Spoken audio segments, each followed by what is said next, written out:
예전에는 백종원이라 그러더니 이제 선생님을 꼭 붙이시네요. 아, 보고 나니까 좀 존경심이 들더라고. 이게 대단한 사람이다, 이 사람. 안녕하세요, 백종원입니다.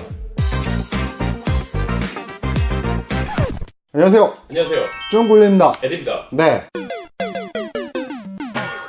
오늘은 무슨 얘기를 해주실 건가요? 자, 오늘은 이제 OEM 제조 비즈니스 모델에서 라인업을 확대하는 어떤 노하우에 대해서 말씀드리고자 합니다. 그럼 일단 어느 정도 한 가지 아이템 정도는 사업을 진행하다가 매출 확장을 위해서는 한 가지 아이템에 한계점이 있으니까 그런 것도 있는데 뭐 여러 가지 의미가 있어요. 라인업을 늘린다는 건 기본적으로 에디가 말한 것처럼 매출을 늘리기 위한 의도가 크긴 한데, 두 번째로는 저희가 프로모션을 너와 나의 듣보잡 자영업자 레벨이 반드시 프로모션을 해야 되는 이유라는 영상을 저희가 찍은 적이 있었죠. 그 영상에서 프로모션을 반드시 해야 되는 이유의 핵심적인 이유가 뭡니까? 우리가 살아있다. 그렇죠. 죽지 않았다. 너희들아 날 바라봐 나오.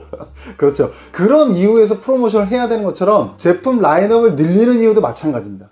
제품 라인업을 늘리는 이유도 매출을 늘리는 이유도 있지만, 라인업이 어쨌든 늘어나야 소비자들 입장에서 야, 그래도 얘는 뭔가 신상이 나오긴 나온다, 얘 뭐 하고 있긴 한가 보다, 망한 데가 아니구나. 그렇죠, 망한 데가 아니구나. 그래서 라인업을 늘리는 건 가장 우선적으로는 에디가 말한 것처럼 매출을 늘리기 위한 목적도 있지만, 두 번째로는 우리가 반드시 프로모션을 해야 되는 이유에서도 말씀드렸던 것처럼 내가 살아있다, 내가 죽지 않았다 라는 것들을 인지하게 하기 위해서 반드시 신상을 꼭 만들어야 되거든요. 그 신상을 만드는 어떤 노하우에 대한 그런 이야기입니다. 재밌는 얘기가 될 것 같습니다. 네. 자, 우리가 비즈니스를 시작할 때 무슨 인프라 비용 같은 거 다 제외하고, 예를 들어서 책상이니 컴퓨터니 뭐 사무실 뭐 임대료 이런 거 다 빼고 그냥 순수 창업 자금이 뭐 1억 있다고 가정을 하고, 1억이 있으면 제품 라인업에 얼마를 투자해서 어떻게 제품을, 사업을 시작해야 되냐, 거기서부터 우리가 얘기를 시작해 봐야 될 것 같아요. 임대료는 들어가나요, 안 들어가나요? 뭐 임대료 들어가겠죠. 근데 임대료는 예를 들어서 처음에 하는데 임대료를 월 500짜리 이런 데서 얻어서 하진 않겠죠. 청담에 막 정말 나는 고급스러운 곳에서 비즈니스 할 거야, 그런 거보다는 초기에는 온라인 쇼핑몰은 사무실이 그렇게 좋을 필요 없잖아요. 나중에 매출이 많이 나와서 월 매출이 몇 억씩 나오면 내가 뭐 청담에 갈 거야, 어디에 갈 거야, 그러면 삼성에 갈 거야, 그러면 이해되는데, 처음부터 굳이 그렇게 할 필요 없잖아요. 아버지가 국회의원이어가지고 저기 청담동에 남는 사무실이 있어서 여기서 해.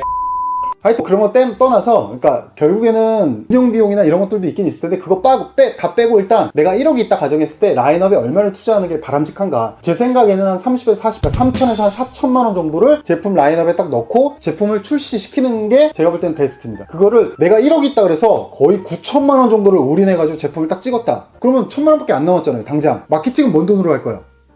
그 다음에 런칭한 다음에 매출이 안 나오면 어떻게 버틸 거야? 그건 안 되는 거예요. 생각보다 적은 게 아니네요. 그렇죠. 백종원 선생님도 맨날 얘기하잖아요. 식당 할 때 6개월은 운영 비용이 있어야 된다. 마이너스 칠 때 생각했어. 요즘 백종원 선생님의 유튜브 자주 보십니까? 아, 맞아요. 백종원 선생님 예를 많이 드시네요. 4일 동안 골목 식당 100회 다 봤어요. 그래서 하여튼 그런 것처럼 이 라인업에 한 30%에서 40% 정도 투자하고, 예를 들어서 40% 투자했다 그러면 4천만 원이니까 6천만 원이 남아있겠죠? 그러면 내가 마케팅비를 측정을 해야 되고, 그 다음에 남아있는 비용으로 추후 매출을 보면서 라인업을 어떻게 준비할 것인지, 그래서 그 정도 비용이 일단 적당하다, 그렇게 말씀을 드리고 싶고. 그 부분에 대해서 저도 직장생활 한 이후 항상 혼자 살았잖아요. 네네. 월세 살다가 전세로 갔다가 자가를 사서 자가로 들어가는데, 네네. 항상 들어갈 때 돈이 부족해요. 그럴 수 있죠. 그 이유를 생각해 보니까, 제가 만약에 뭐 1억이 있으면 집을 1억짜리 찾는 그렇지. 거예요. 그러니까 항상 뭐 세금 내고 뭐하고 그렇죠, 복비 내고 가면 네. 항상 저스트하게 부족해요. 그리고 이사에 가면 또 이사 비용도 네. 있고 또 뭔가 사게 되잖아. 항상 그러니까 저스트하게 항상 끝에서 마이너스를 받던지 막 친구들한테 빌릴 수밖에 없는 상황이 되는데, 그것도 마찬가지인 것 같아요. 제품 라인업도 아까 마찬가지로 30에서 40% 정도 준비해 놓고, 마케팅비나 향후 운영 비용도 몇 개월 동안 매출이 얼마 나올지 모르니까 일단 그런 식으로 해서 준비하는 게 필요하다. 근데 내가 정말 자신 있어, 와 이건 진짜 무조건 오픈만 하면 무조건 대박이다, 그런 확신이 있으면 예를 들어서 1억이면 9천만 원까지 뭐 물건을 준비해도 되겠죠. 근데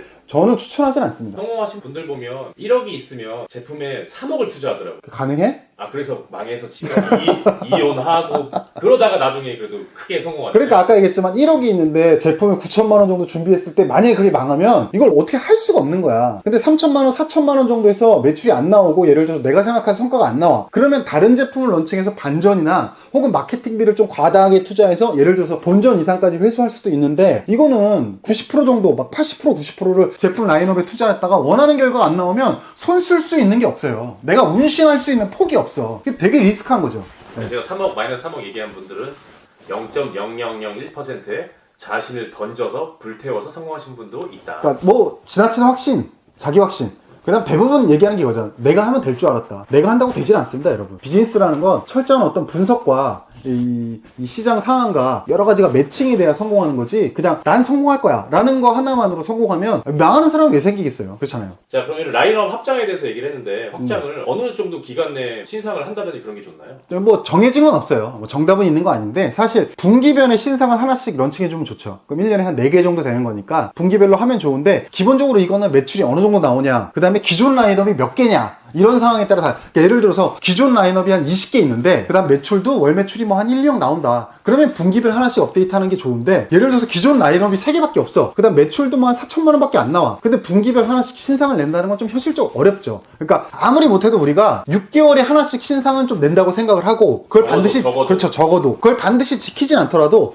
그 정도 계획으로 좀 움직이면서 6개월에 하나씩 신상을 낸다는 생각으로 신상이 예를 들어서 비용이 많이 드는 신상이 있을 수도 있지만 비용이 적게 드는 신상이 나올 수도 있잖아요. 그러니까 그 비용에 따라서 내가 지금 현재 매출이 좀 작고 가용자금 별로 없으면 좀 적은 비용으로 신상을 낼 수 있는 걸 찾아서 신상을 좀 내고 그 다음 내가 매출도 좀 괜찮게 나오고 가용 비용이 좀 있으면 그 분기를 짧게 잡는다던가 스케줄을 짧게 잡는다던가 혹은 좀 스케줄이 길어지면 괜찮은 비용을 좀 투자해서 괜찮은 제품을 내는 그런 식으로 그러니까 상황에 따라서 응용할 수 있게 최소한 6개월에 하나씩은 신상을 내는 게 좋다. 그게 아까 얘기했지만 이 신규 방문자나 재구매 고객이나 재방문자나 이런 분들한테 아, 이 브랜드는 그래도 계속 신상이 나오고 살아있다. 계속 뭔가 비즈니스 운영하고 있구나. 이런 느낌을 주는 데 있어서 매출 상승도 물론 중요하지만 그것도 굉장히 중요하다. 이렇게 말씀드리고 싶고 이 라인업을 늘리는 데 있어서 전혀 연관성이 없는 라인업을 늘리면 이건 완전 패망의 지름길입니다. 그러니까 라인업을 늘리는 건 당연히 내가 하고 있는 것과 연관이 된 걸 늘려야 되는 거예요. 상식적으로 생각하면 당연하잖아요. 우리가 야 그럼 안 그런 사람이 있어? 라고 생각하는데 안 그런 사람들이 의외로 많아요. 그러니까 쇼핑몰 돌아다녀보면 예를 들어서 건강기능 쇼핑몰인데 갑자기 화장품을 판다거나 화장품 쇼핑몰인데 갑자기 건기를 판다거나 근데 뭐 그럴 수는 있겠죠. 화장품이 어쨌든 뷰티를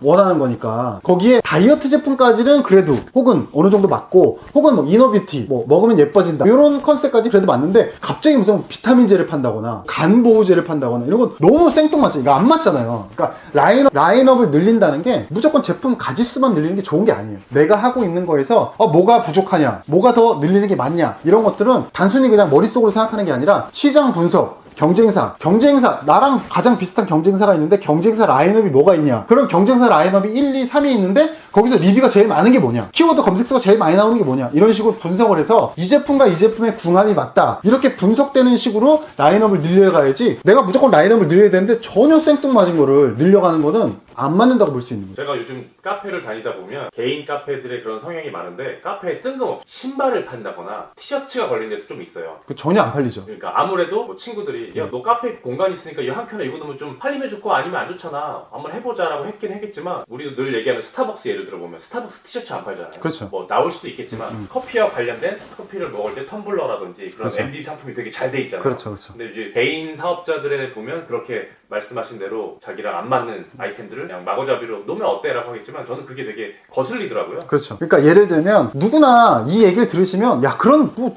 정신 나간 사람이 있어? 라고 생각을 하지만 실제로 쇼핑몰들을 검색해보면 상당히 많아요. 그리고 연관이 있다고 생각할 수도 있어요. 쉽게 생각해보면. 그러니까 예를 들어서 화장품이야. 내가 수분크림과 뭐 토너와 뭐 로션과 이런 기초적인 걸 팔고 있어. 근데 거기서 갑자기 예를 들어 다음 제품을 냈는데 갑자기 색조를 냈어. 이게 누군가는 야 화장품 기초 라인이 있으니까 색조 라인 만들 수도 있지 않아? 근데 이게 의외로 굉장히 달라요. 손님의 층이나 폭이나 검색하는 고객이나 이게 굉장히 다르기 때문에 이 기초 라인을 갖고 있다가 색조 라인을 트라이 한다는 게 굉장히 이게 생뚱맞을 수도 있는 거예요. 근데 쉽게 생각해보면 야 같은 화장품인데 그게 왜 생뚱맞아? 이렇게 얘기할 수도 있잖아요. 그러니까 오히려 이럴 때는 색조 라인 브랜드를 새롭게 런칭해서 새로운 쇼핑몰을 런칭하는 게 더 맞을 수도 있어요. 그러니까 무슨 얘기냐? 여성우리 쇼핑몰을 하고 있는데 내가 예를 들면 섹시 컨셉이야. 섹시 컨셉의 옷을 하다가 갑자기 거기서 야 우리가 손님층을 다변화하자 해서 큐트 컨셉의 옷들을 갑자기 업데이트하면 팔릴 거라고 생각하지만 안 팔립니다. 똑같은 여성우리지만 안 팔려요. 이런 그러니까 라인업이 연관성 있는 라인업을 만들어야 된다는 거는 단순히 우리가 머리로 생각하면 당연한 얘기 하지 마! 라고 하지만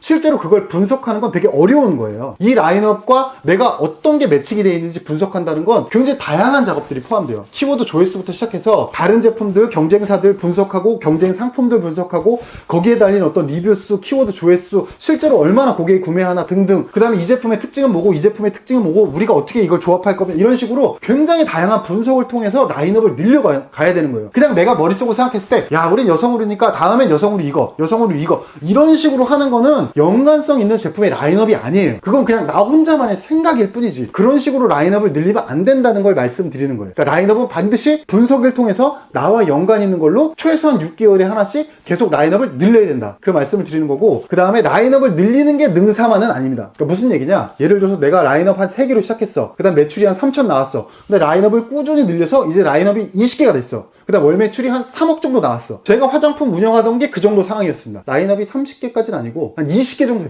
됐었죠. 매출액은 월 매출이 적게 나오면 2억, 많게 나오면 한 3억. 그 정도가 된 거예요. 근데 거기서 계속 라인업을 늘린 거예요. 근데 이게 능사는 아니라고 제가 말씀드릴 거예요. 뭐 그게 능사도 될 수 있겠죠. 그러니까 이거 무슨 말이냐면 라인업에 예를 들어서 우리가 내가 가용자금이 한 5억이 있다고 생각해보세요. 회사를 운영하면서 회사 통장에 한 5억이 들어있어. 근데 5억을 투자해서 내가 지금 라인업이 20개 있고 매출이 한 3억 나오는데 거기다가 5억을 투자해서 라인업을 더 늘렸어. 라인업이 20개인데 라인업을 한 30개로 늘렸어. 5억을 투자해서. 물론 뭐 한 달 만에 5억을 투자해서 제품 라인업이 10개 나온다는 게 아니라 계속 뭐 분기별로 하나씩 하면서 1년에서 2년 동안 라인업을 계속해서 5억을 투자해가지고 늘렸는데 매출이 한 예를 들어서 3억 나오던 게 한 3억 5천? 이렇게밖에 안 나와. 그러면 이 매출 늘어난 거에 비해서 투자 비용이 거의 똔똔이잖아요. 그러니까 이건 오히려 좋은 게 아니라는 거죠. 그러니까 라인업을 늘리는 게 능사만은 아니라는 거예요. 이때는 내가 어느 순간에는 야 라인업을 내가 여태까지 꽤 늘렸는데 매출이 증가하는 폭이 별로 생각보다 이렇게 크지 않다. 그때는 차라리 이 가용자금으로 다른 브랜드, 다른 상품, 다른 비즈니스를 런칭하는 게 오히려 더 좋은 전략일 수도 있어요. 그러니까 내가 가지고 있는 브랜드가 맥시멈으로 어디까지 클 것인가를 정하는 것도 필요해요. 내가 이 제품이 나는 이니스프리처럼 매출 1,000억, 2,000억 간다. 그럴 수도 있어요. 그럴 수도 있는데 그럴 확률이 상당히 적죠. 너와 나의 듣보잡 브랜드들이 매출이 예를 들어서 20억, 30억 이렇게 달성했으면 그 이상 성장하는 게 예를 들어서 20억, 30억에서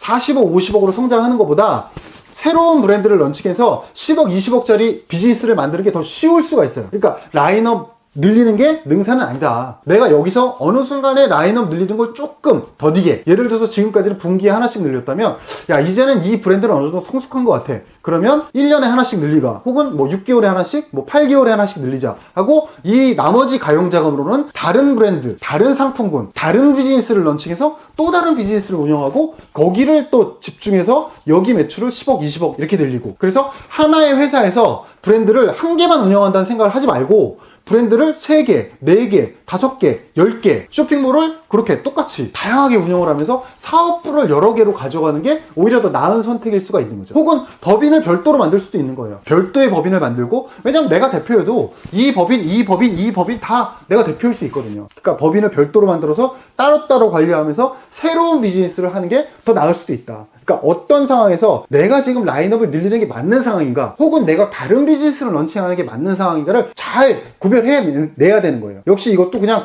머릿속으로 그냥 이런 거 같은데? 이게 아니라 모든 거는 분석과 이 결과치들을 분석을 하고 여러 이 실무자들과 회의를 하고 한 끝에 우리가 결정을 해야 된다는 거죠. 뭐 동업자가 있으면 동업자랑 얘기를 하고 단순히 그냥 머릿속으로 감으로 이런 거는 비즈니스가 아니죠. 자 에디건 질문. 그래서 보면 이게 우리가 아무리 듣보잡 자영업 레벨이지만 결국 기존에 있는 회사들이 다 거쳐온 역사들이잖아요. 그렇죠. 뭐 루이비통 그룹이 뭐죠? LVMH. 그렇죠. 프레드라는 팔찌 그룹 브랜드가 있는데 그거를 굳이 루이비통 매장에 팔찌 하나 넣을 수도 있잖아요. 하지만 그렇게 따로 인수한다든지 이번 또 티파니를 인수했잖아요. 그렇죠. 그런 식으로 아이템을 루이비통 충분히 늘리다가 이제 그렇게 다른 독립된 사업부를 운영하기도 하고 독립된 브랜드를 운영하기도 하고 그런 것들이 보면 다 연관성 있게 연결되는 느낌을 받네요. 그러니까 쇼핑몰을 하시면서 내가 A라는 쇼핑몰을 운영한다고 이 A에 내 모든 걸 쏟아붓겠다 그런 생각을 굳이 하실 필요가 없어요. 그러면 유튜브 채널에서도 이제 아이템을 늘리는 과정으로 EJ 데스크라든지 그런 것들을 운영하고 있는데 아이템 늘리기에 실패하셨는데 지금 다른 유튜브 채널을 독립적으로 파실 생각이 있으신가요? 아니 뭐 그것도 그럴 수 있는데 유튜브에서도 마찬가지겠죠. 제가 뭐 유튜브 당연히 저희 유튜브가 흥한 유튜브는 아닙니다만 농담한 겁니다. A라는 주제에 대해서 얘기를 하고 있으면 A라는 주제에 대해서 꾸준히 얘기하면서 A에서 파생될 수 있는 주제로 얘기하는 게 좋겠죠. 예를 들어 저희가 뭐 쇼핑몰 얘기를 하다가 유통 관련한 얘기를 한다던가 유통 관련한 얘기를 하다가 조금 더 경제에 대한 얘기를 확대한다던가 이런 거는 순차적으로 맞을 수 있는데 갑자기 쇼핑몰 얘기를 하다가 갑자기 뭐 운동 얘기를 한다던가 갑자기 뭐 반려동물 얘기를 한다던가 이러면 너무 생뚱맞으니까 그런 것처럼 라인업을 늘린다는 것도 아까 말씀드렸지만 내가 A라는 브랜드 쇼핑몰을 운영하고 있다고 해서 물론 내가 만든 거니까 보니까 애착이 있고 정말 내가 만든 A 브랜드 사랑스럽고 하지만 여기에 내 모든 인생을 다 쏟아부어서 하겠다라는 생각을 굳이 하실 필요는 없어요. A는 A고 이거를 보고 계속 성장한다 그러면 당연히 투자를 해야 되지만 성장세가 좀 더딘다 그러면 B라는 걸 만들면 되고 C라는 걸 만들면 되고 그런 식으로 유연하게 운영할 생각을 해야지. 나는 A에 올인했는데 A가 매출이 줄어 그러면 내 모든 역량을 다 A에 쏟아부어서 다시 A를 살릴 거야 라는 것보다 차라리 A가 줄면 어느 정도 이게 전에 말씀드렸지만 우리 같은 자영업 레벨에서는 이 사이클이라는 게 있어요. 사이클이 죽으면 죽은 거를 살린다는 게 진짜 쉽지가 않아요. 이게 듣보잡 자영업 레벨에서는 정말 어려워요. 그러면 죽는 거는 죽는 이 각도를 서서히 죽게 만들어주면서 관리를 하면서 B로 갈아타고 C로 갈아타고 이럴 수 있게 하는 게 훨씬 생산적이다 그런 말씀을 드리고 싶어요. 근데 내가 정말 A는 내 자식이다 진짜 이건 내가 정말 이거 도저히 버릴 수가 없다 뭐 그러면 저도 어쩔 수가 없는데 그게 아니라면 그런 마음보다는 아까 얘기했지만 이렇게 폭망할 수 있는 거를 좀 서서히 각도를 내리막 스무스하게 연착륙할 수 있게 경착륙이 아니라 연착륙할 수 있게 관리하면서 다른 걸로 갈아타는 게 현명한 비즈니스 운영 방법이다. 알겠습니다. 네. 재밌는 얘기 감사합니다. 네. 여러분 안녕. 감사합니다.